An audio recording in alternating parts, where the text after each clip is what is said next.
Okay. Hello, everyone. Welcome to another Saturday session with LaRouche PAC. My name is Joe Jennings. I've been an organizer for almost 40 years with this movement. This was indeed a historic week with great potential if we take advantage of it, because the issues we have been posing around the presidency of Barack Obama and the real character of this administration was never put so clearly when Friday afternoon, President Obama defied the population of the United States, defied the entire sentiment of both houses of Congress, both parties, when he vetoed the JASTA bill, Justice Against State Sponsors of Terrorism Act. And I'm thinking about a month ago when LaRouche PAC posted a video that LaRouche did back in '97 when Bill Clinton was president. He was exhorting President Clinton at that point to stand up, to stand for the whole nation, to stand for the sentiment of the nation, what the nation wanted, by intervening in what was just coming into existence at that point, the G20, to step forward, to reach out to China, India, Russia as allies for putting together a new system for world development. And Clinton took small steps in that direction, but he blinked and backed down under pressure. But that's what LaRouche says, is that under the Constitution, the president does speak for the people. Now the question is, when President Obama on Friday afternoon vetoed the Justice Against Sponsors of Terrorism Act, did he speak for the people or not? What does the rest of the world think, looking at the United States right now? And the question that you say, well, personally, he doesn't speak for me. Well, we have to prove that over the next 3 or 4 days. Okay, so I'm going to have a lot of visual aids in this program today. But here's my first visual aid right here. So anyone that's watching this out there, hop on the phone. You don't even have to wait until Monday, because you can begin with your recorded voice. You don't even have to know who your representative is. You call up that number, you punch in your zip code, and they'll tell you who represents you. But the strong and clear message we have to deliver to Congress is that, no, we don't want them back in the home districts campaigning for some election. We want them to stay in Washington and do their job and deliver a humiliating, crushing veto, override of the veto that President Obama has put forward. Because President Obama's veto put us in league with the most barbaric killer cults, the wave of terrorism that's destroyed the world since the September 11th terror attacks. And this has to be the last straw. In fact, Mr. LaRouche is saying that what President Obama did warrants his immediate impeachment. So I pose this in the context of that there is actually very otherwise auspicious developments underway in the world that we've been talking about. The G20 grouping did meet last month in Guangzhou, China, and the leadership did not come from the US. It came from President Xi Jinping, who put out a generous offer of cooperation for world development. And most of the world embraced that and rejected Obama's insanity at the summit. But when we're talking about this new Silk Road, the possibilities of building physical infrastructure around the world, Helga LaRouche says we need more. She keeps bringing up this image of a new paradigm. And that's a tough question. We think about that when we think of how degenerate the culture is in the United States. What does it mean to be a new paradigm? Does it mean that everyone become Christian? No, I don't think so. The BRICS nations, which are at the core of this process, represent in Brazil, Catholic Christianity, in Russia, Slovak, Orthodox and Muslim, and so forth, the gamut. But how can we craft a new paradigm for the future of mankind, and to move forward from this dark ages that we are in right now. And I do believe the best example we can look to is when a new paradigm actually was created, what we now celebrate as the Golden Renaissance. And so, Peter, can you turn the lights off there? No, I'm not going to be as bright as I was, but I think you can all see me. But I want to proceed. Now, this is a picture here, a picture of a beautiful city of Florence, Italy, which looks today very much like it did when it was the streets were walked by the likes of Leonardo da Vinci and Lorenzo de Medici, like it looked in 1819 when Percy Bysshe Shelley sat up on one of those hills outside the city and saw the wind sweeping across Tuscany, and was inspired to write a beautiful poem called Ode to the West Wind, which is a treasure of Western civilization. And so it's come to be known to us that Florence is seen by many as the cradle of the Renaissance. The question is, of course, what is an actual Renaissance? What does it mean? We know, is it simply a blossoming of beautiful art, or what is it? The next slide gives us one indication. Has anyone ever here been to the Texas Renaissance Festival? Well, mea culpa, Betty and I did go a few years back. There was a lot of jousting, face painting, ale drinking, debauchery, and fun. But I don't know if that is what the Renaissance really is. In fact, Linda LaRouche has a much more scientific criteria for this, and that next slide is what I want to point to right now. So this is what you have, is a kind of smoothed out population curve of the world from 2000 BC to approximately the present right here. And so you'll notice a very dramatic shift, right? There's two shifts upward. The shift where it really begins to go up right there, around 1825, that's the beginning of what we know as the Industrial Revolution. Steam engines, coal, all sorts of stuff began to come online that enabled an advance in population. But the curve really begins to start rolling forward right here in 1400. And what happened then? Right? What was the different concept of man's concept of himself that enabled him, as LaRouche discusses, relative potential population density, the possibility of man, as we are enjoined to do in the book of Genesis, assert dominion over nature in a positive way for his own creative advancement. And so that's what we're going to talk about today. Next.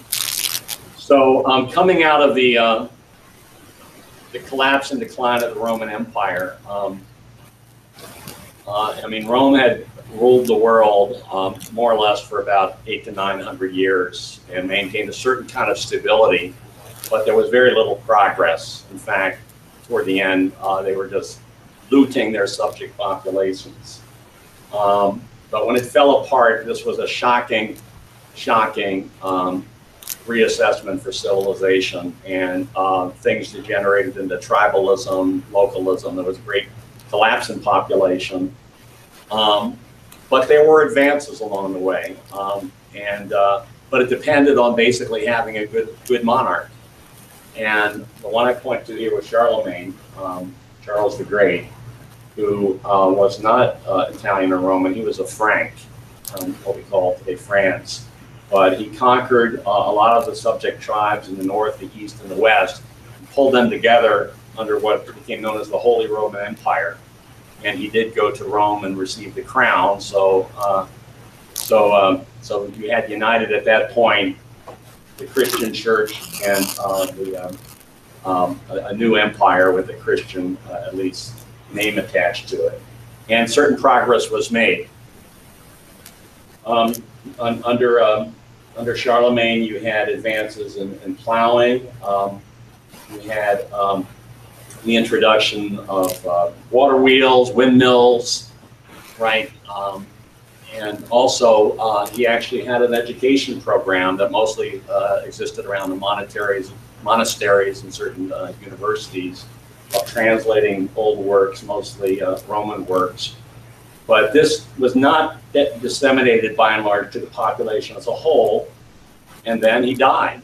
And as things happened, they began to fall apart. But one thing that was very active in the commerce in and out of the Holy Roman Empire is what we know as the Silk Road. Okay? And here on the top you have an image of the camel caravans coming all the way from the Orient, carrying silk, porcelain, spices, and ideas. You know, a trans-fertilization of culture from the east to the west and the west to the east. The Holy Roman Empire had a vigorous commerce, which was the Tang dynasty in China, and also the Baghdad Caliphate in what modern-day Iraq. And these were interesting and forward-moving cultures, but then they also had periods of regression.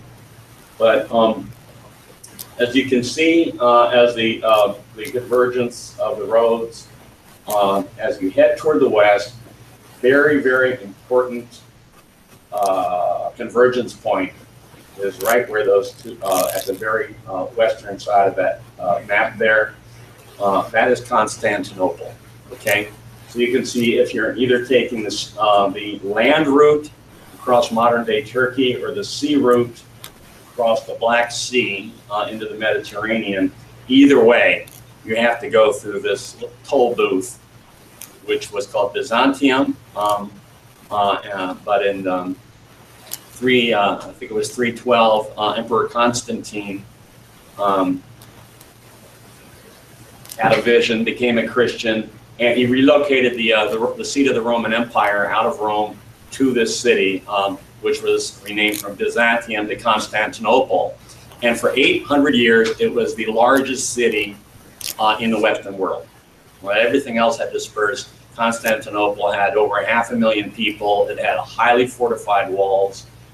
It was the repository of a lot of the writings of the great library of Alexandria, which was the writings of Plato and the Greeks, Aeschylus, a lot of which had simply been burned when the Romans sacked Egypt. Some of that stuff was at least preserved in the libraries of Constantinople. Then, you know, there was another center of power. You had the certain residual skeleton of the Catholic Church, St. Peter's heirs in Rome. You had Byzantium, Constantinople, which had a parallel church with certain different doctrines. But then you had Venice. Venice was located up in what some people call the armpit of Italy, up there, the swamps of the northern Adriatic. And this is where the oligarchy from Rome went that did not accept Christianity. These were and they developed a capability there centered around finance, around manipulation of cultures and religion, and intelligence services that spiderwebbed all across the continent. And their MO was corruption and subversion, assassinations, manipulation of religious wars. Some of this should sound a little familiar to you.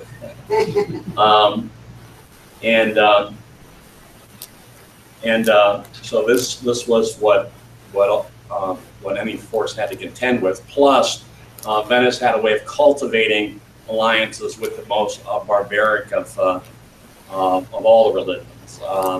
You've all heard of Marco Polo going over there to meet Kublai Khan in Mongolia. Venice had a certain relationship with the Mongols and also what were called the Seljuk Turks. kind of like a mafia don has with a local street gang, you know, who they deploy to rub out the competition when they don't find it convenient. So Venice continued to be a problem. And of course, they had an education program of their own. Now, the Venetian method, the Venetian deployment into the colleges and universities centered around promotion of the ancients selectively. Plato, no, he was nowhere to be found. These guys promoted Aristotle. Aristotle was the philosopher of the oligarchs. And in geometry, they promoted Euclid. And so what Aristotle's polemic is all about is about knowledge begins with sense perception. Okay, there are no higher universals. Man is basically an animal that can only understand the world through his senses. And you're living in a linear universe of fixed rules. So it's the perfect kind of philosophy for slavery.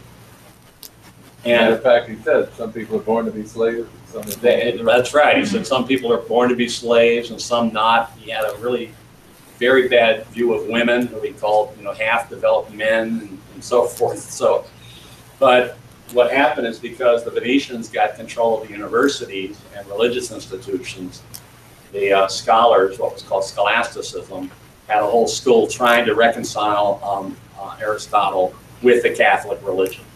So, this was Thomas Aquinas, but a more radical version of it was this fellow William of Ockham. Maybe some of you have heard about Occam's razor. Occam's razor was the razor that, when you're looking at the world, you're looking at trying to understand a discrete image on the ground. Well, you need to slice off any consideration of any higher metaphysical or purposefulness of any phenomenon and just consider the discrete phenomenon without any thought of causality. This is like the people today that think that you can simply replicate reality with a computer without having to know the whys or the wherefores of anything. And you know, one problem that kept coming back, right, where what you see on the bottom there is a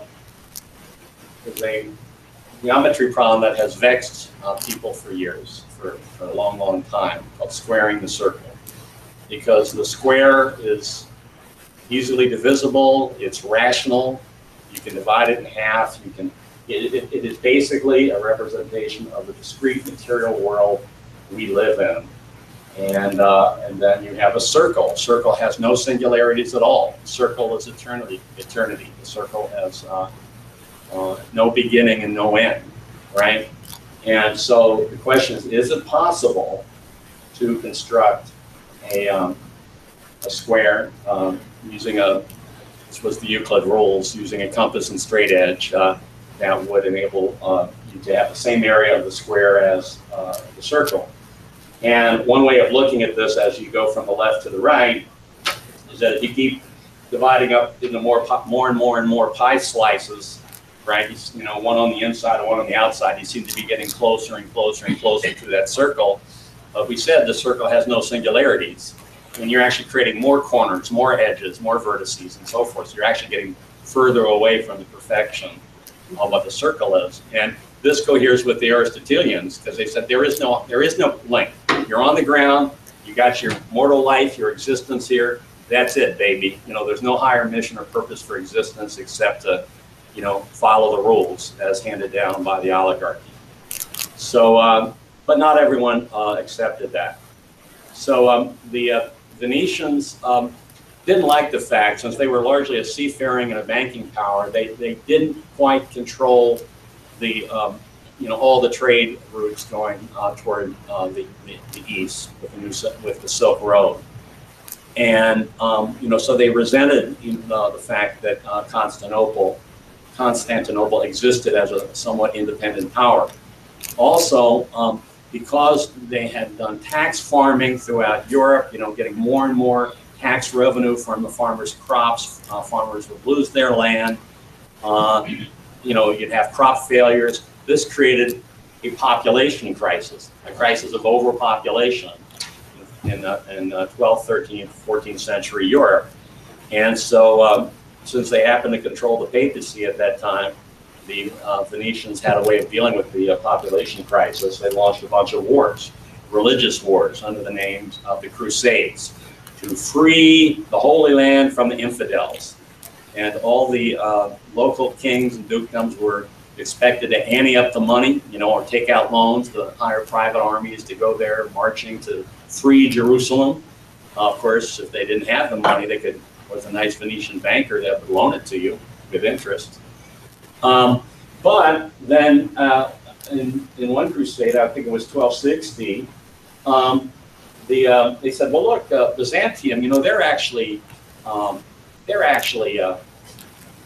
in league with the infidels, which was in a way true because they had peaceful relations with Islam was becoming a power and a force in that area of the world. Some good, some not so good.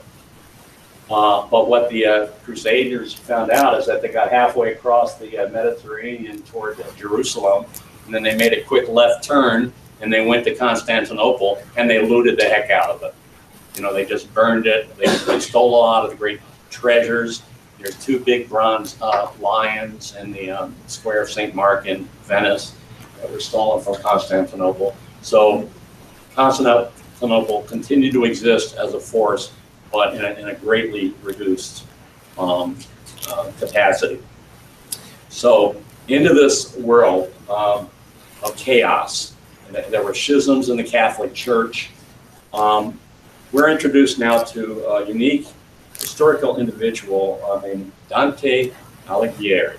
Okay, Dante Alighieri was a native of Florence, which was a cloth trading center with a certain a banking hub as well, called the Bardi and Peruzzi banking families. But anyone that's seen Romeo and Juliet, who knows about the Capulets and the Montagues, you always had the feuding families feuding for the turf. Dante was part of what was called the White Welsh, which his basic assessment, particularly since the Catholic Church was so corrupt, was that supremacy in the world should be given to the secular or the semi-secular empire, and that basically the church should concern itself with man's soul and spirit, right? And he rose to a very high position in Florence, but when he was out of town on a trip, then it changed hands. Pope Boniface and the Black Welsh took over in Florence, and they banished a bunch of people, but they particularly banished Dante Alighieri. And this was a shocking thing to him. He'd been banished from the city he loved, and he spent the entire life as a man without a home. Now, this had an interesting consequence. He continued to write philosophical essays, something called De Monarchia, which argued that, once again, that you need a just leader, a just monarch to guide society, and that the church has to be reformed. But at a certain point, he said, I'm going to be a party of one to change the people. And he went throughout Italy, to Bologna, to Milano, to Torino. Every place had its own dialect. There were as many as 10 to 30,000 different dialects. In the city of Bologna, the people on the west side of town would speak differently from the people on the right side of town. Hey, you're from South Boston, people up there.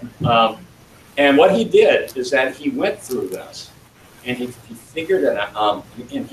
People know, anyone that listens to opera knows that Italian is the most musical language there is. And that's because of Dante. Because he looked at the different dialects, he figured out what was the most musical way of posing a phrase or an idea, and then he incorporated that into his magnum opus, the one that we remember him most for. And this is called the Commedia, or the Divine Comedy. And what he's dealing with in the Divine Comedy is that you guys, you think you can get away with breaking God's law with impunity? No, there are consequences in this life and beyond for violating God's laws.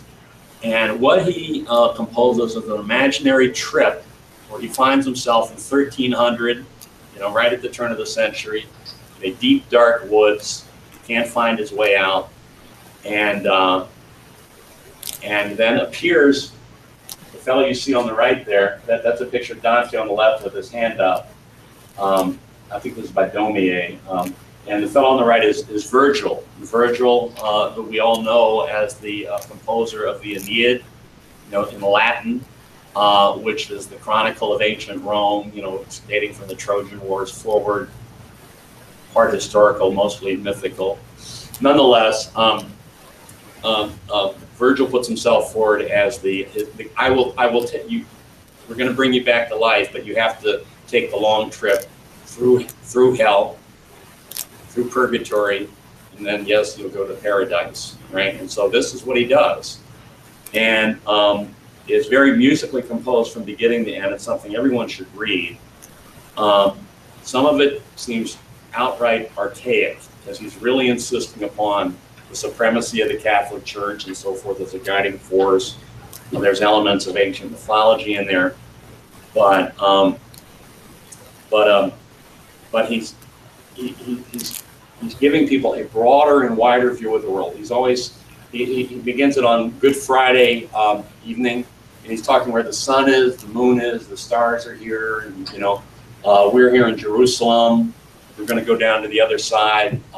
So for anyone that didn't know it, you know then that the world is round. That's in there, right?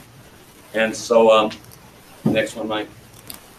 Here we're in hell, and this is in the circle of hell for what's called the simoniacs. Simoniacs are people who are selling religious offices for money, right? And their particular kind of torment in hell is that they're buried head down, with flaming ashes, and flaming sparks, just tormenting on their feet. So they're writhing in pain with their feet, up and their heads down below the ground. And so Dante says, well, who's that one guy there? He really seems to be wiggling violently. And they go and well, go talk to him, says Virgil. And it turns out that this is Pope Nicholas III, right? Right? And of course, Dante's writing this in about 312, 314, but he's projecting it backward to 1300. Pope Boniface was the guy that had banished him. So Nicholas yells up from the hole, Boniface, is that you? You're not supposed to be here yet. You're here early, right? So he didn't mind, putting the hierarchy of the church to hell if he saw them violating God's laws. So the people who are in the ground, upside down, with their feet sticking up, what are they? They're called simoniacs. Simoniacs. Yeah, and I'll tell you, we want to have fun one night. Go onto YouTube. There's a silent movie from 1911. The first silent movie ever made, is called Dante's Inferno, and it's actually pretty good going through this. But I'm not going to give that any to you right now. But what happens is they make it all the way down to the center of the earth, the bowels of the earth, and there in the middle is Satan himself, and he's buried up to his belly button in ice. And he's chewing on the bodies of Judas Iscariot, Brutus, and Cassius, the two betrayers of Julius Caesar, right? And then they slide down his hairy body and go through a tunnel and come out the other end. And I'm just going to read you the last little, and this is a translation by Henry Wadsworth Longfellow, by the way. He says, the guide and I into that hidden road now entered to return to the bright world. And without care of having any rest, we mounted up. He first, and I the second, till I be held through a round aperture some of the beauteous things that heaven doth bear. Thence we came forth to read, behold the stars, right? And so they've made it out of hell, they've come out on the other side, and they look up, and there's the starry heaven. So that's book one. Book two is what's called Purgatorio, which is, everyone knows in Catholic liturgy there's something called purgatory, where you still have to do penance after your death for the bad stuff you've done. Now, if you waited till the very last minute, like Ebenezer Scrooge, repented at the end of his life, right? Well, you're still saved, but you're going to spend a lot of time in purgatory, right? And so moving ahead, you can see this is the short version of it here. They're working their way up this mountain. At every level, there's different kind of sins that are being purged, but everyone is saved, So it's kind of a Kantian negation type thing, that you're suffering a certain sort of punishment for your sins.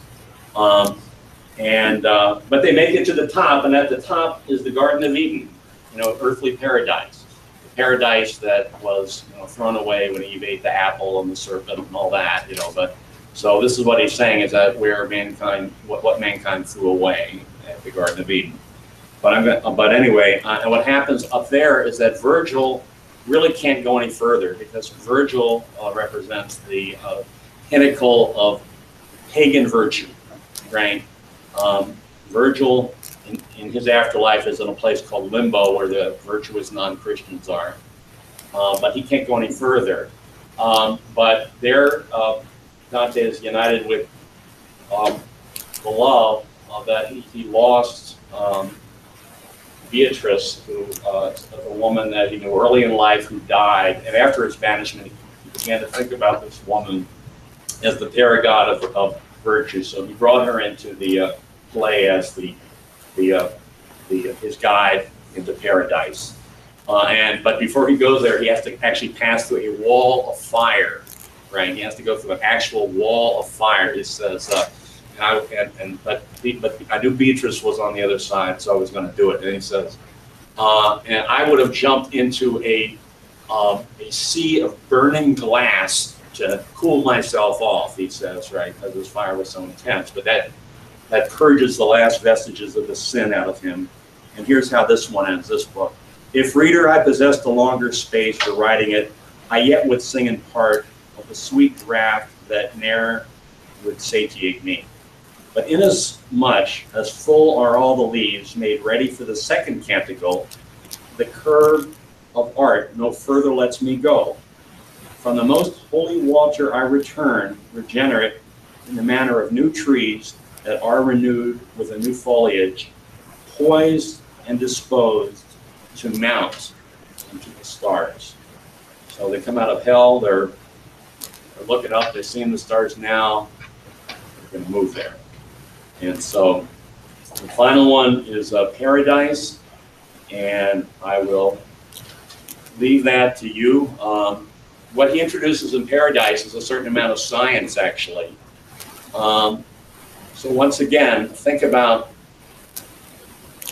the Aristotelians that say that there is no higher cause. You can't understand, the ways of God are inscrutable. He's trying to find causality now. So their first circle outside of the Earth is the moon, right? And so they have this dialogue as well. Why does the moon have spots? Why is it so white and gray? And they actually conduct a little scientific experiment with mirrors and candle flames, and the answer that Beatrice gives them is because God's virtue and goodness is everywhere, but it's not equally everywhere. So so you see the moon as the first sphere. And it contains all of God's goodness, but not equally everywhere. So you get it kind of splotchy. Those are angels? Yes, this is what's called the Empyrean. It's just a, it's circling, like a big rows of angels. And I'm going to read the end of this one now.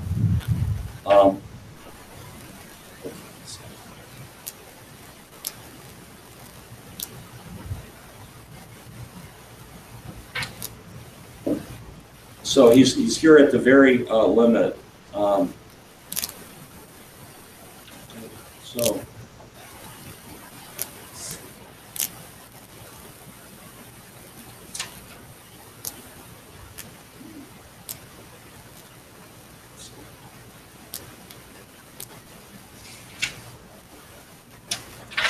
says, shorter henceforward will my language fall of what I yet remember than an infant's who still his tongue doth moisten at the breast. Not because more than one unmingled semblance was in the living light on which I looked, for it always what it was before, but through the sight that fortified itself in me by looking, one appearance only, to me was ever changing as I changed. Within the deep and luminous subsistence of a highlight appeared to me three circles, of threefold color and of one dimension. By the second seemed the first reflected as iris is by iris, and the third seemed fire that equally from both is breathed. Oh, how all speech is feeble and falls short, my conceit.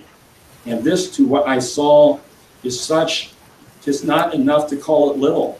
O light etern, soul in thyself that dwellest, soul knowest thyself, and known unto thyself, and knowing, lovest, and smilest on thyself.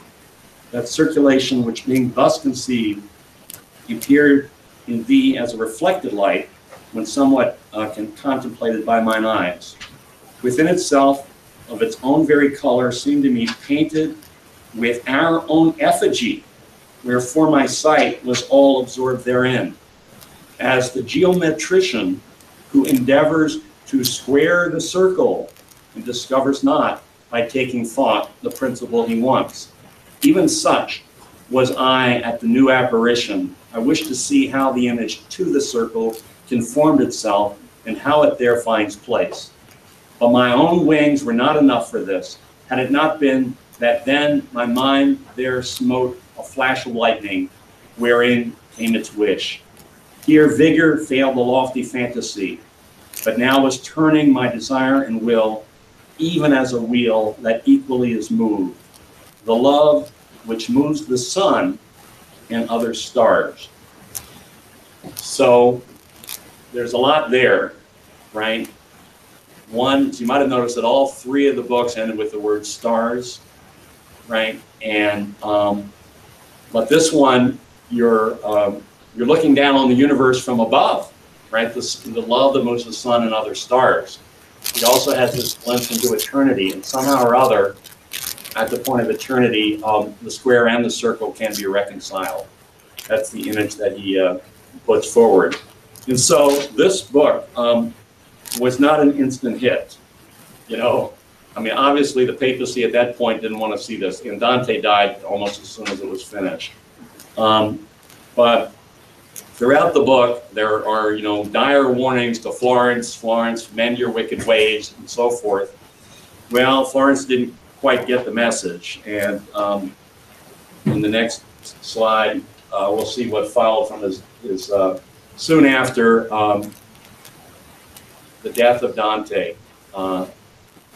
You had, as a consequence of the usury, the looting, you know, which was spread throughout the continent. I mean, Phoenician depredations were everywhere. And you had the descent of a hideous plague upon Europe, and Florence especially was affected. But you can see the various dates there. 1347, 1349, 1350. They say that the plague came into Genoa from a merchant ship coming across the Black Sea. That's the locust plague thing? No, this was the bubonic plague. Oh. This was the Black Death. On the rats. Right, and of course, it just seemed like there was nothing you could do, you know. And just a very short quote here. This is someone speaking about this. He says, "I say then that the years of the era of the fruitful incarnation of the Son of God had attained to the number of 1,348. When into the notable city of Florence, fair over every other city of Italy, there came the death-dealing pestilence, which through the operations of the heavenly bodies of our own iniquitous dealings being sent down upon mankind for our correction by the just wrath of God, had some years before appeared in the parts of the east, and after having bereft these latter of innumerable inhabitants, extending without cease from one place to the other. You can give me the next one. And I won't read it for you, but it was just awful. As I said, mothers abandoned children, children abandoned parents, spouses abandoned each other. Because if you got it, you were a goner within 48 hours. It would show up as black, like a black tumor on your armpits or groin. You know, you had pneumonic plague, which was simply you could through breathing. So they would just throw the bodies in the river, and it just seemed like the end of the world, and there was nothing they could do to stop it. And so what you had in the religious realm, you had two phenomenon, right? You know, all on the assumption that you know, God is angry at us, and we have to propitiate this angry God. And so you have these insane cults of flagellants, you know, going from city to city like locusts, you know, whipping themselves, you know, just but then you had the church was had the Dominican friars, who were the fire and brimstone monks, you know, preaching, you know, death, dealing vengeance from an angry God. All you can do is pray for repentance, you know, and, you know, give money to the church and die. I mean, you know, and hope that you know, you go to heaven. And so there was no hope within this framework, within this paradigm. And so something had to happen, because the old paradigm was not working. Okay, that's what I'm making here. So, that quote I read to you was from a fellow named Boccaccio, Giovanni Boccaccio, right? Who is the second of the great triumvirate of Italian poets, the third being Petrarch. But Giovanni put that preface, which I just read you a little excerpt from, as the preface to actually a quite interesting group of short stories called the Decameron. Dec, as in the word December, 10 days, 10 stories, 100 stories. So he took the language of Dante and applied it to kind of a pop series of short stories dealing with the foibles, the, you know, some tragic, some very, very, very, very funny, and you know what? Now this is a romanticized picture, but the premise is you have, you know, 7 women and 3 men that decide to get the heck out of Florence, you know, and so they go up to the countryside. They found this empty villa, and for 10 days, each of them is going to tell a story on a different subject that's assigned to them, right? And these stories, you know, inspired later writers. Shakespeare in a play called Twelfth Night, Shelley, also in Old Lessing. Anyone knows Nathan the Wise? That was taken from one of the Boccaccio Decameron stories. And so this was the beginning. You know, as the plague was passing, you know, a new beginning of an acculturated population, right? And that's the first component: literate culture, you know, thinking in larger terms than themselves and mere survival, looking at the universe as a whole. But in Florence, what happened is also that the Black Death, you know, totally resulted in the collapsing and destruction of the Bardi and Peruzzi banking houses. And you had the rise of a separate banking house with the Medici family that was not tied to the old landed aristocracy, but was actually tied to the merchant middle class of cloth makers and so forth. And this fellow you see here is Cosimo de' Medici. His father was Giovanni de' Medici, right? They began the banking empire, which actually, there was also challenges to the papacy at that point. There were 3 different popes, all contending for who was top dog. but actually, Cosimo did.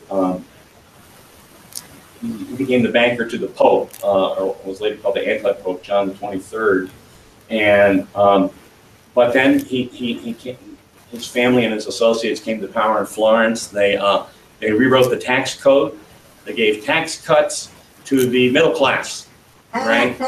And everyone that wanted to vote had to be something productive. You had to be a shoemaker or a candle maker or a cobbler or a weaver or, you know, a horse or blacksmith or something, right? You were rewarded for productive work, right? And he raised the taxes for the oligarchs, right? So he was very popular with the middle class, right?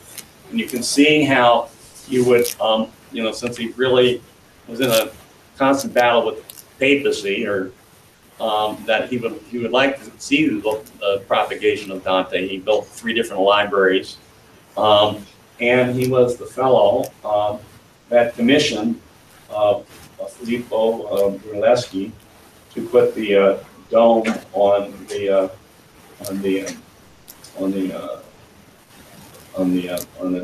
cathedral, which perhaps Brian Lance may talk about this next week, because this was a huge project. This was the equivalent of going to the moon, you know, in terms of this architectural accomplishment of building this dome, because it really had to defy all the known laws of architecture to get that thing done, because they didn't have any wood. Normally you build a dome, you have to build a substructure, then you pour the concrete, and then you take the wood away. Well, they didn't have any wood, so they had to figure out how to do the whole thing self-sustaining. But it's still, I believe, the largest such enclosed structure in the world, bigger than the U.S. Capitol or the Texas Capitol, or, you know. So I've never seen it. Betty's seen it. Hopefully one day I will, and hopefully one day you all will too. So now, but you know, so Florence became as compared to the rest of Italy, a real kind of oasis of culture and learning. But you had these battles that were underway in the papacy, between the Holy Roman Empire, between the contending popes and so forth, with the ongoing threat of the Turks from the east, the Turks who were threatening now Constantinople, because of the sacking of Constantinople 2 centuries before, courtesy of the Venetians. The city of Constantinople was all that was left, pretty much, of the old Byzantine Empire. So an individual came on the scene, not from Italy, but actually from northern Germany and Netherlands area, named Nicholas of Cusa, who had been brought up through a brotherhood of educators, Christian educators, called the Brotherhood of the Common Life, who were, you know, studying the classics. You know, the brotherhood would adopt orphans and bright young men and educate them. And, you know, he found his way into the church hierarchy first as a lawyer arguing cases, but he was seen to be a genius. And what happened is that at the point that Constantinople was about ready to fall to the Turks, Cusa said, "Look, we need to initiate something to get over our doctrinal differences, and and unite the churches, because there is only one God, you know, and so we need to figure this out." And so he was sent. And a key doctrinal difference, so this is an important point between the Catholic Church and the Eastern Church, was this doctrine called the Filioque, which, if people are familiar with the Nicene Creed, where they say the Spirit proceeds from the Father and from the Son, the Eastern Church rejected that latter part. And, you know, what is the Holy Spirit? I mean, you know, the Holy Spirit is the creative spark, the godlike spark that we are bequeathed, you know, to be, you know, in the image of the Creator as creative individuals, right? Whereas the Eastern Church, which had more of an oligarchical approach, said no, the Spirit just proceeds from the Father through the Son. Now that may not seem like a big deal, but this was a big subject of doctrinal dispute.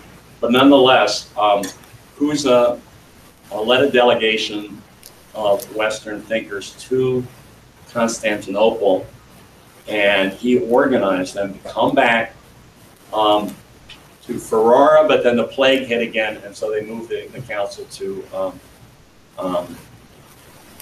Florence, right under the beautiful dome, and they worked it through. And what happened is that Cusa found all these dialogues of Plato, that we now know, the Republic and the Philebus and Meno and all this. That he and his delegation, and his interlocutor was a guy named Demetrius Platon, and brought them all back to Florence. And this was an astounding thing. What you have here is a picture by I don't have his name here, but anyway, this was a picture commissioned by Cosimo de' Medici called The Journey of the Magi, but it really is commemorating the journey of the Eastern Orthodox clergy to Florence. And you see within that's Lorenzo de' Medici there, that's Cosimo de' Medici there. Demetrius Platon is right here. And so this was so incredibly through, and oh, by the way, Platon hit it off real well with Cosimo de' Medici. They really became friends, and Cosimo became fascinated with Plato.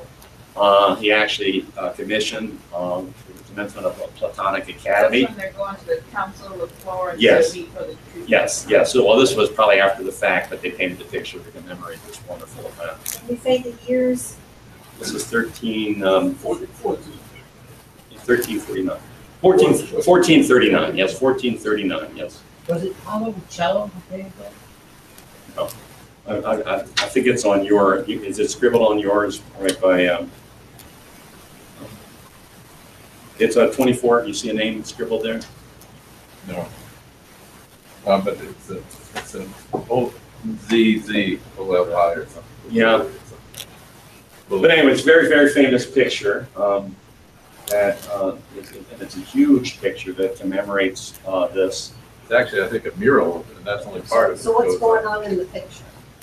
Well, what's going on in the picture is that I guess that city in the back there represents Constantinople, right? And you have this huge procession, this huge delegation, which is on its way to Florence.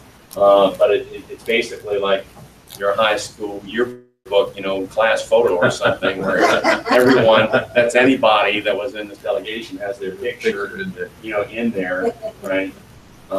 Commemorated in this.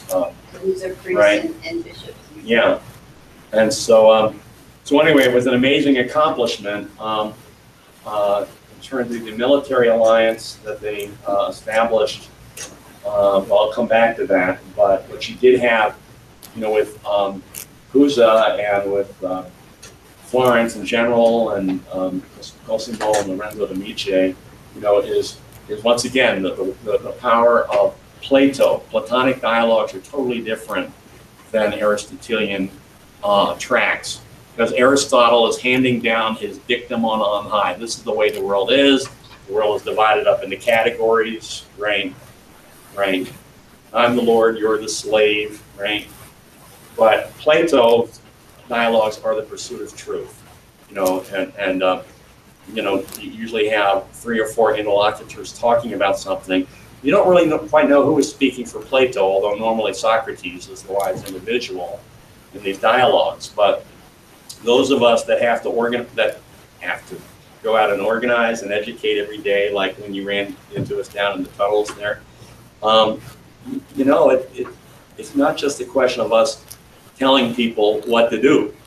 Because they've got opinions, they've got ideas. We've got to go back and forth. Sometimes you'll have someone at the table that's a left winger and a right winger, but if you have a higher understanding of the common good, of a higher purposefulness, you can get at that and educate and recruit. That's what it should be. Anyway, so Plato really exploded across all the cultural circles of Europe because of this expedition. Now, what happened is Florence repented. Yes, they did. They had learned their lesson, and they asked the city of Ravenna, where Dante spent the last years of his life, and they said, well, we're sorry, can we have his human remains and bury them in his home of Florence? And he said, no. Ravenna? Ravenna, yeah. You blew it. You know? And so, so instead, Cosimo negotiated this this mural, which actually I see it's the one that I got is actually art because I have purgatory. Actually, on the far left, which is cut off, is hell. You know, you have hell's mouth, you know, screaming, howling people, you know, going into the hell pit. Fortunately, I cheated you out of it in this particular rendition of it. So you're given purgatory there with the big gate there, right? And then over top of this, we have the stars, the arc of the stars. But actually, if you go from left to the right, paradise is Florence. You know, they've, in a way, you know, proudly saying that they've tried to create the city of God. You know, as Augustine talks about. Now, so I want to go through a couple of other of what Cusa did on this question of the squaring the circle once again, because, and this is something that he put together on this trip back and forth to Constantinople to have a dialogue at the highest level, because how does discreet, humble man, you know, how does he look into the universe? Is there a way to reconcile the line, you know, and the circle of eternity? And this is what the image that Cusa came up with. And it's a mental exercise. Think about it, right? Because there's your line, right? Here's your circle, right? So is there anything that's more, you know, different than the line and the circle there? Well, let's think bigger, right? Well, let's make a bigger circle here, huh? Right? Well, okay. Well, let's think bigger. You know, we're heading toward eternity here, right? You have a bigger circle, right? Now you see this circle here doesn't, you can't fit it on there, but as you can see that the curvature of the circle seems to be becoming more and more line-like, right? And if you could extend and enlarge the circle into infinity, which obviously you cannot do with a little piece of poster board and magic marker, which I used, it can only exist in your mind, right? But if you can fathom that idea of that circle as an infinite circle, and yes, it does become, you know, it does cohere with that line. So at the point of eternity, right, you're peeking into eternity here, the circle and the line are as one, okay? Then he did a similar thing with, well, how about a triangle, right? Well, here you've got your triangle here, right? So, you know, like an equilateral triangle is the one that encompasses the most space with the, you know, with the three angles and the three sides, right? So think about that. We're going to enlarge at least one of the angles here, right? And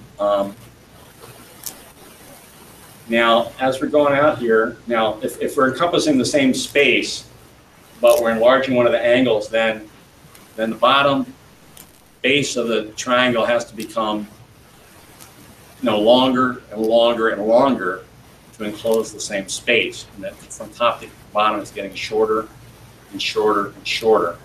So you get this super wide angle, right? Till you get down here, right? So what happens, right? Well, it seems like, well, it's no longer a triangle, right? It's not enclosing any space at all, right?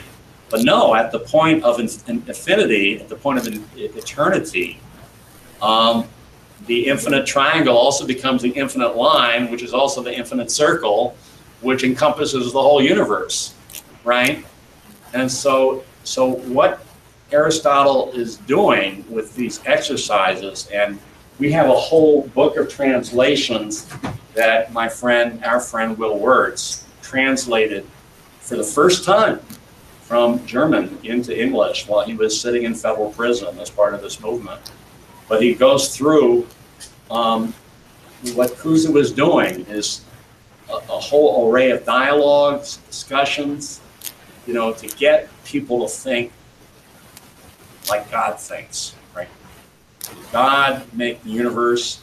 Is the universe good just because God said, it's like your mother said, because I said so, that's why, right? Why, Mom? Because I said so, that's why, right? Because that's what God is saying. He just arbitrarily threw the universe out there and it's good because he said so?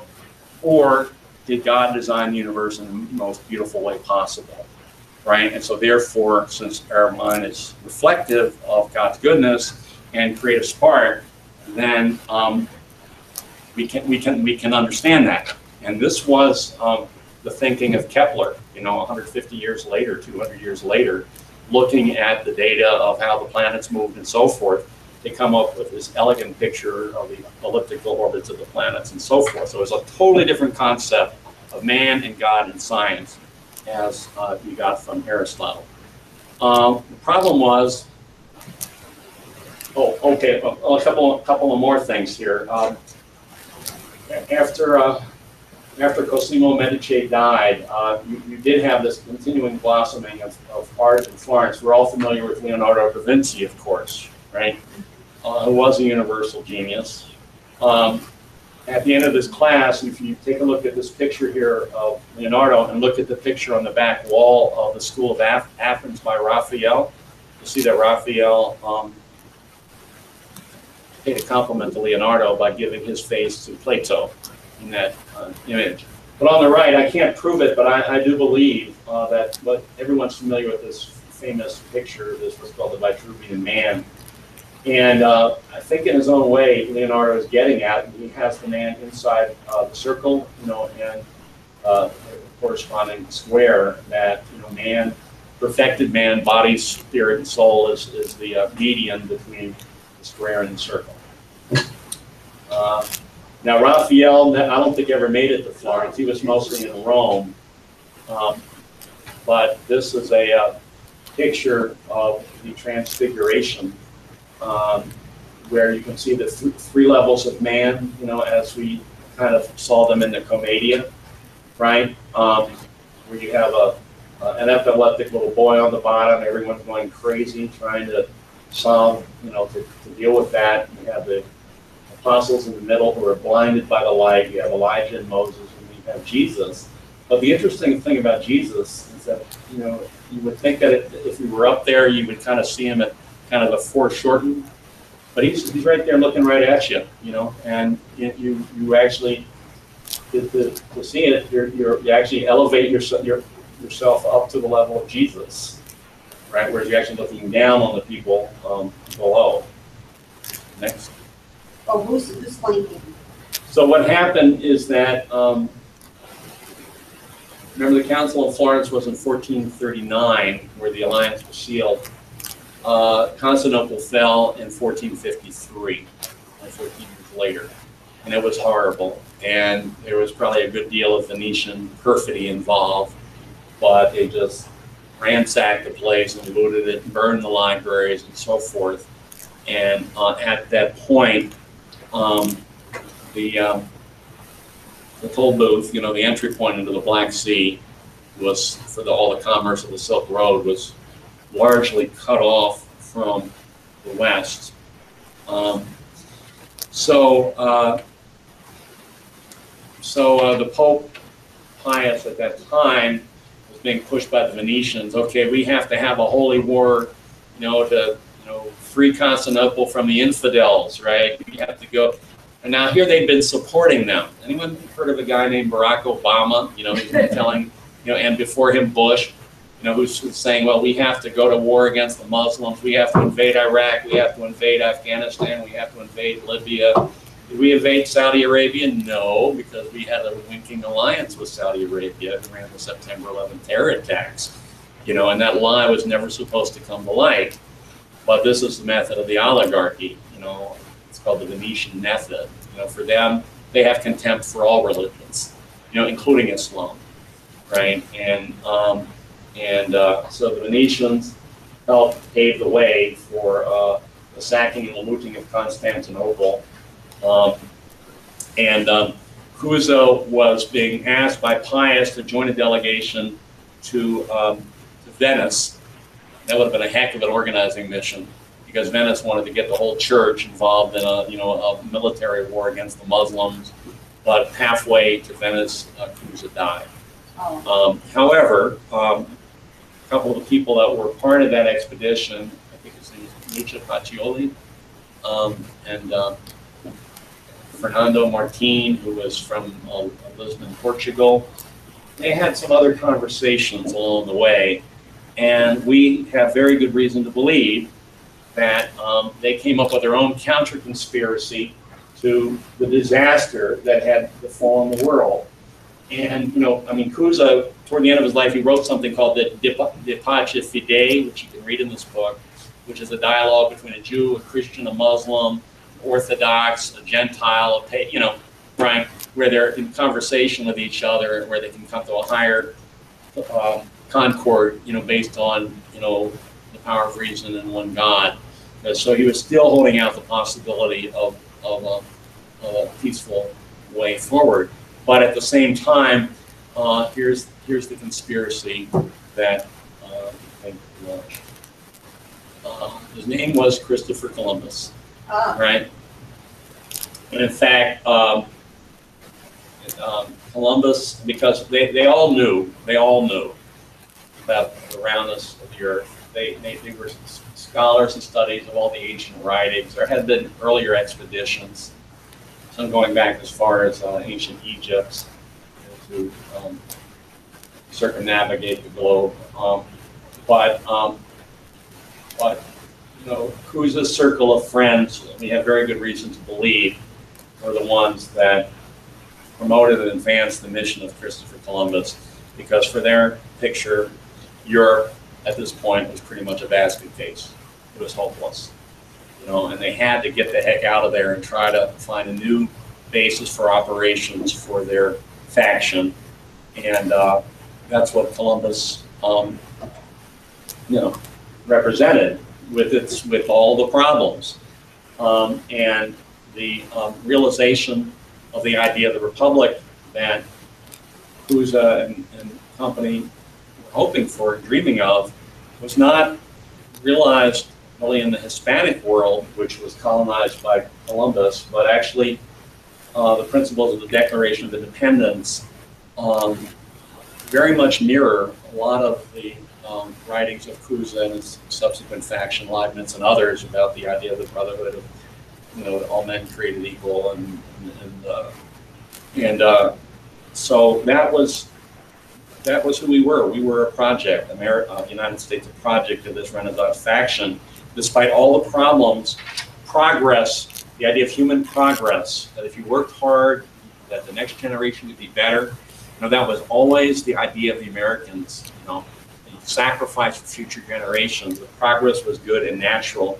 But LaRouche identifies the beginning of the 20th century with Bertrand Russell and so forth as the beginning of reversing that paradigm, but particularly the 60s, you know, with the John F. Kennedy assassination, the takedown of the long-range mission of NASA, the substitution of the counter-culture. The culture that the counter-culture was countering was the culture of the Renaissance. We all know this. Substitution of the Green Movement. There was a report just a couple of weeks ago put out by an outfit called the Club of Rome, right, which is a group we've been battling with since the inception of this movement back in the 70s. And the name of this report was 1% is enough. So they looked at everything that's going on around the New Silk Road, you know, the G20 summit, the possibility of real development for Africa and so forth. This is all bad because you've got climate change. man is a pest. He's exhaling carbon dioxide. This is the modern version of the Dominican monks. You know, we don't have to beat ourselves, you know, although you do get that out there too. But this is what they're saying. They think that that curve I showed you at the beginning, you know, the population growth, rather than representing a victory of man's dominion over nature, they think this is an awful, awful thing because we're consuming scarce and dwindling resources. What we have to do is level it out. But of course, as they found in Florence, you don't just level it out. You either move backward or you move forward. And as you can see with things like the Zika virus and so forth, that, you know, the rate of suicides and so forth, that mankind is going to have to rediscover this Renaissance principle, or we're heading into a, you know, we've already got one leg into a dark ages. So what can be this new paradigm that we have to pull together here? You know, all the stuff that's coming out of the New Silk Road, the idea of building a tunnel link from Alaska to Siberia, railroads in Africa, a new Nicaragua canal. This is all very, very exciting, right? But it seems to be not an end in of itself, because what LaRouche calls what people call infrastructure, LaRouche calls a platform. That is a platform for the next leap. And here you have the poster from a conference that we had recently over in Europe, the New Silk Road and China's lunar program. You know, it's truly, truly exciting that China, you could call them Johnny-come-latelys. Yes, they had a lot to overcome from Maoism and everything else, but they are now very, very happily embarked on a mission to put a observatory on the far side of the moon, you know, within a couple of years, the mining of helium-3 for fusion energy. But to really do what we did, see, and I think that this is something that we're going to have to figure out across the cultural divides, because there is climate change. We do have, you know, water resource crises. You know, we are going to have to figure out fusion, you know, to overcome the resource bases given to us here, right? But you know, that's going to be rediscovering that godlike principle of creative intervention in the universe, right? As opposed to what's passing in for science in most colleges and universities. And so that takes us to this, is that all the problems we're trying to overcome right now can be seen as simply a prelude to much, much greater endeavor, which of course we here in Houston have a very unique responsibility, because we're where the Johnson Space Center is located. The space program is, you know, fighting for its very existence, you know, from one day to the next. But once again, you know, after we throw out the garbage, after we deliver Obama a crushing veto this week, an override of his veto, and humiliate him and hopefully impeach him, a lot of this stuff will seem pretty easy. So thank you. I'll take questions. I want You can turn on the lights if you want. Oh yeah, I want to add on to that just a little bit, because what Joe was talking about is a renaissance, and what we want to do next Saturday is give you a view of what the mind of that renaissance has to look like. So the big transformation Joe discussed here this afternoon is the way men and women viewed the world they were living in. How did they view it? Were they simply the victims of God's wrath and had to sit and wait to be destroyed? Or could they reorganize their society in such a way as to allow mankind to flourish? And that's the kind of thinking that we want people to have contact with. And that's what we're going to do next week. Is we're going to have from 10 to about 6. Mrs. LaRouche is going to be on the video with us on the internet. And she is going to, just hopefully it'll be live and she'll be able to answer questions from the floor here. But she's in Germany right now, so it's a little touchy about getting the time set up. But anyway, and then we're going to talk about poetry and music and science and the visual arts, and give people a sense of what it is that, what kind of a mind is operating in a renaissance. So We want everyone to bring their family, their friends, their Would you know children. the times, Peter? Starts at 10, well, 9:30, coffee and donuts, 10 o'clock, Helga. And then then we'll have lunch served here for everyone. And then we'll have, in the afternoon, there's gonna be a panel on, I think art comes Saturday, right? first, and then science, and then music. Poetry. And poetry, yeah, poetry. Yeah, Joe, that slide you had your Club of Rome, I noticed that one of those lines is very, very interesting, industrial output. Well, can you go back to that, Mike? And you turn out the lights again, I Peter? think it's like 2 bags or something. Oh, did you? Well, it shouldn't be that difficult. It's connected all that. All right. You didn't delete anything, it's still there. So you're saying the industrial output, well, you know, this is what they do, It shows on the chart. well, it's a self-fulfilling, 2025, it just drops off the table, it just goes straight down. yeah, it's like the third from the end, Mike. Yeah, well, you know, this is a self-fulfilling prophecy, You right? see there, it just drops off the table there about 2025 there. Industrial output. Yeah. Yeah, you know, this is all gloom and doom stuff, right? But everyone knows that it took economics in the 60s, right? That already then, I mean, here you think about Roosevelt, Franklin Roosevelt, incredible industrialization under Roosevelt. Yes, there was the war and munitions industry to fight World War II, but that was preceded by incredible expansion of our hydroelectric capability, rural electrification. You know, so we made it into, you know, so the whole country, you know, finally by the 40s, including the boonies, made it into the industrial age, right? So that was 1945. By 1960, they were already talking about the post-industrial age, post-industrial society, the information age. We don't need those smoking industries. We can send them overseas where we can pay people $1 a day. We got this new economy based on money and finance and entertainment and credit cards and computers, right? And drugs. And so this was brainwashing by the likes of the Club of Rome. So they promoted the idea of you know, destroying the industrial base. We lived on a credit card for a period of time, largely subsidized by China, cheap labor in China, you know, as you know, right? But then, and when that all collapses, they say, well, there's too many people, you know, not enough resources. Let's kill grandma, have an abortion, right? You know, no, it's all, you know, so that they make all these projections. You know, food, well, heck, you want to do something about food? Get rid of the ethanol. How about that, huh? How much corn are we using up, burning it up in our gas tanks, right? Let's build some water projects so these veterans can find jobs using their engineering skills, right?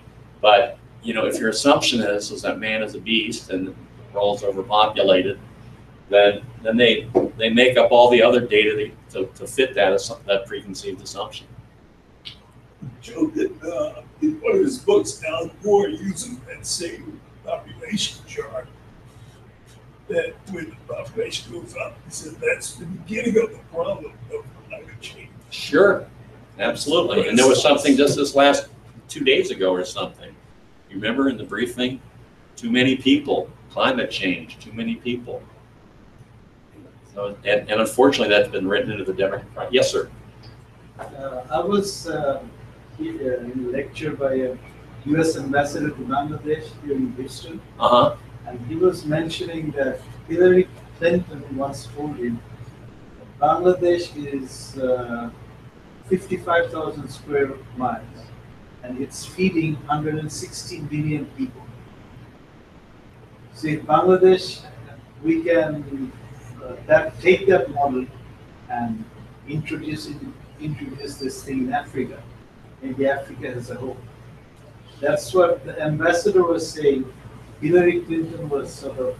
Was she encouraging that or thinking? Yeah, he said Hillary Clinton's thinks that they should follow this model and introduce it to Africa. But this whole Bangladesh producing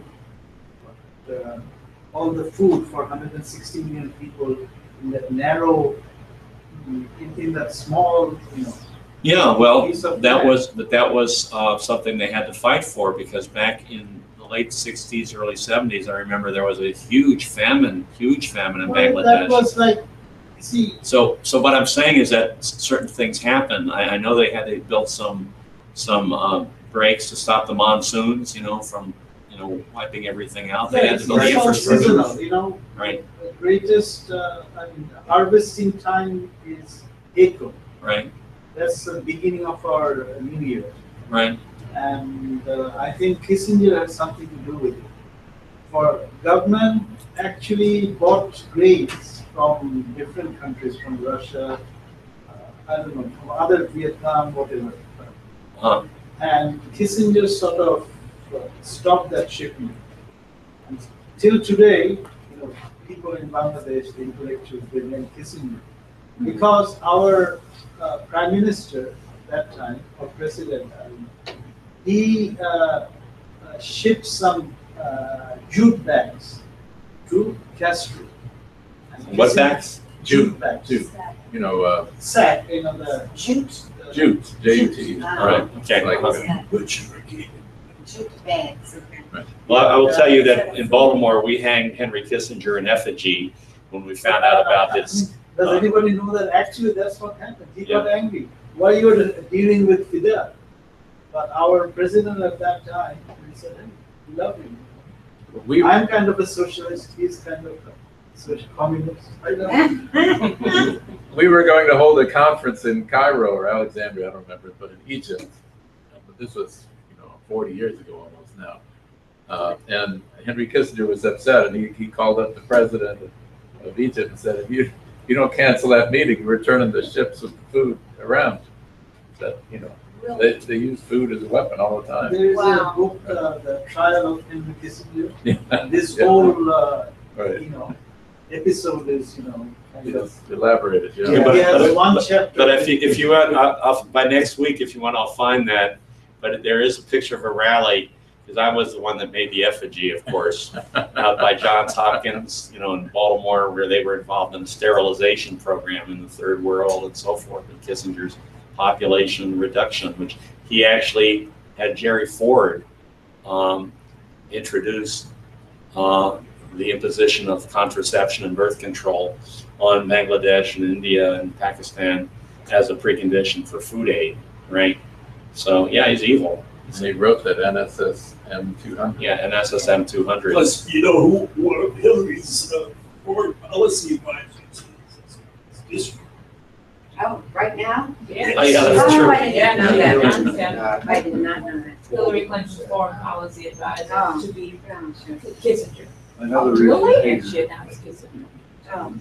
The time that you're talking about, and I think, isn't that the time also when there was like really big controversy about forcibly inserting some kind of contraceptive into the arms of black girls? Yeah. As a way of stopping Norplant. reproduction? Is that Norplant? Yeah, Norplant, that's right, yeah. That was in this country. Yeah, that was in this country. I mean, that goes back to the Harrimans in the 1920s when they were saying that if you're a criminal, you should be sterilized. That kind of thing. Yeah, there's a criminal gene Yeah, right. that will go into Ah. the next generation and it will produce. There was some research being done here on criminal genes. There was, yeah. Eugenics records. What they call eugenics. Do you have any question? One last thing, in one of the meetings, I think few weeks back, I did mention that the Saudis have $2 trillion. Saudi kingdom, or their family, invested all over the Western world. And also, there are right now 50,000 US Army protecting the Saudi regime. So these are the two stumbling blocks of getting this bill passed, I think, in my opinion. If you guys do some research, 40 or I don't know whether there is actually 40 to 50,000 US Army and deployed in Saudi Arabia. Well, what's going on Capitol Hill right now? I mean, not right now because it's Saturday, but I will tell you, Friday and going into Monday is that these families from the 9/11 have been up there passionately, right? Now Saudi Arabia can throw money around. They got a lot to bribe people with, right? They can't actually go up to any of these congressmen and behead them. You know, I mean, they could do that at home, but they can't get away with that. But our allies up there on Capitol Hill have something that Saudi Arabia cannot deliver. You know, they're going in there with the passion of knowing that they lost their loved ones and their families to 9/11, and you better stick to your principles. Keisha, did you have something you wanted to say? A couple of announcements Okay. on that very mobilization when you're done. You can turn the light up. I didn't know. Oh, did you want to come up here, or did what? Other people have announcements? I mean, other Well, people have I questions, I was I gonna mean. make a comment just regarding what y'all just said about Saudi Arabia. Because I've worked with students who lament the situation. They're suffering in Saudi Arabia right now, and the divisiveness that's going between the Sunni and the Shia. And the Shia Saudis feel very frustrated because when all this stuff about ISIS is occurring, this Wahhabi Sunni stuff going on, and now it's coming back to hurt them because it's apparently those people who've been sent to Syria and getting paid to do evil in Syria are now coming back and hurting the Saudis directly. And so Shia people are very frustrated. They're not treated very well at all. They can't get jobs. They are discriminated against, you know, and you know when you apply for a job, they know whether you're Sunni or Shia. So I'm just, I guess, making that comment that, you know. They don't have decent human rights in Saudi Arabia. They don't have That's decent- an understatement. Yeah, I mean, but what I'm saying is I guess we need to, make a distinction between the people and the government and the different groups of people that they're, you know, it's kind of sad, you know. We can't put them all in a basket and say, you know, all Saudis, da-da-da-da-da, you know. It's like saying that Saudi all the British It- people are right. like Queen Elizabeth Exactly. and Prince Charles. Exactly. I feel sorry for this guy that I know because he has less money now working after getting a degree here in the United States, speaking English. He has less money now than he had as a student when the Saudi government was giving him aid. And it's pathetic. He says, how can I support my wife and my baby coming? Well, what Joe was saying in his class right now, it's about defeating this empire who wants to take away the creative spark of mankind that exists potentially in every single human being. And so this is not against one group of people or, you know, all Saudis or all British or something are bad. That's not the case. So, but I think I wanted to come and make a couple of announcements here on the mobilization. I think it was important if people came in late and they missed Joe's sign. Joe, hold up your sign again, please. Okay, so take this number down. People watching online, people in the room here. This is a very important number. If you have a camera, just take a picture of it. Take a picture of it. Okay, give us a second here. Is he on camera, Mike? Yes. Oh, because it's slanted, it doesn't show for him. What is your suggestion that we? Okay, so let's put that down for a second. Wait. Oh, sorry. Slow. Hold it all the way up. Higher, Joe. higher, higher, higher. I think I got it. Thank you.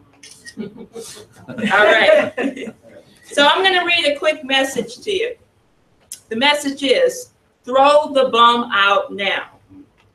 So Friday late afternoon, President Obama sent a message to the United States Senate and that he had vetoed the JASTA bill, Justice Against Sponsors of Terrorism.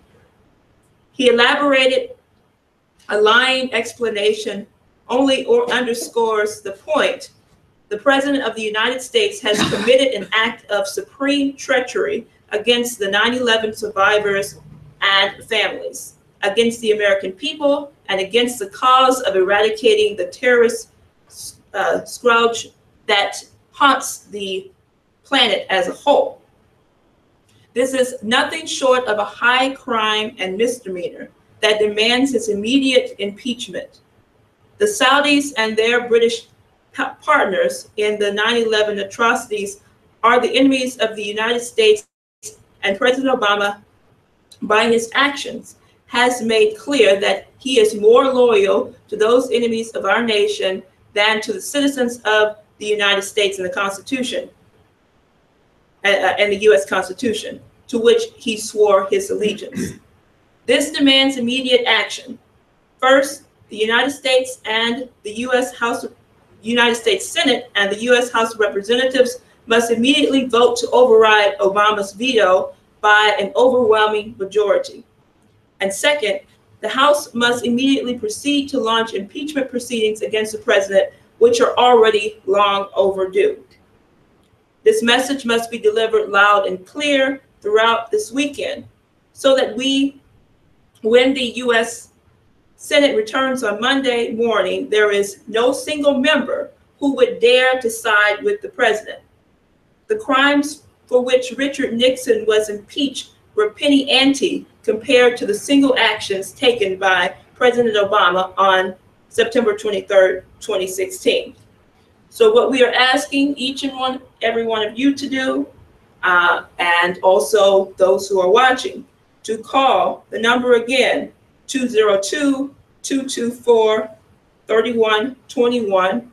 Stand on the side of truth, justice, stand on the side of the nation, not on the side of Obama, the British Empire and terrorism and the Saudis, and demand that Congress overrides this veto that took place by Obama, and that Congress immediately moved for standing on the side of the American people and act to bring justice now. And I think that that's the remarks I want. Now, what we're going to be doing, we have a full-fledged mobilization. If you go to LaRouchePAC.com, you will see that we're going to have an emergency activist call tomorrow afternoon at 2 p.m. And then we'll have another one on Monday. For those who are available, on Monday morning, we're going to do rallies across the country to mobilize people to call into their congressional offices. What we like to do here in Houston is first thing Monday morning, we will have a rally over the highway at Tuam and 59. I can give those who are in the room further information about that. That will be, we'll probably get out there around 7:30 Monday morning. And so if you want to go to Tuam and 59, you can meet us there. If you'd like to come here in the morning, we'll get you a cup of coffee. That's just to the east. Let's mobilize. That's just to the east of downtown. Everyone knows that if you're coming down, 45 from Dallas or up from Galveston, or you're coming down 59 from Humble, right? There's that place just where it all comes together, right? And if we had enough people, we could hit both 45 and 59. We did it about 2 weeks ago, yeah. And there was only enough of us to do 45. But I'm willing to spend a little time tomorrow, just to override Obama's veto, right? We have a September 11th banner already. It's not going to go out of style until we win this thing, right? But then I will say that last week, Gaspar, Bilal, Peter, John, and myself were really given the cold shoulder by the Al Green office there, wouldn't you say? And I will tell you, after filling out all those forms, gee, for some reason they haven't called me yet to set up an appointment, right? So I would encourage that after we fold up the rally, then we guys, and hopefully with Jackie, how's your shoulder doing, Louise? How's it going? But it would be good to just, they can have no peace until, and do you, but Sheila, Sheila's, we haven't touched her yet, Go to their offices, call their offices, whatever. It would be good if we had a constituent. Do you know who your congressperson is by any chance? Do you know who your representative is? What before was Delay. Where do you? I live in Sugarland. Well, it's probably, Pete Olson. Pete Olson. Well, She has a, Yeah, I think it's always important to repeat what the acronym JASTA stands for the general public. I don't think we should always assume when you say, by the way, President Obama vetoed JASTA. you didn't hear me say justice against sponsors I of think it terrorism? should be repeated several times Just- for the general public, yeah, to spell it out. General public has to look at it. No, what JASTA is. Justice against sponsors of terrorism Act. act. Louise is a very experienced teacher, so she knows repeating is important. Acronyms are overused and overused. Sure. I know, when I go over to NASA, I'm Yeah. like, what? Yeah, right. How about you two guys? Okay, Do you know who thank you, your, guys. your reps are in Sign Congress? up. What? Oh, how about you? Sugarland. Oh, you're also in Sugarland. Vote this time. Yeah.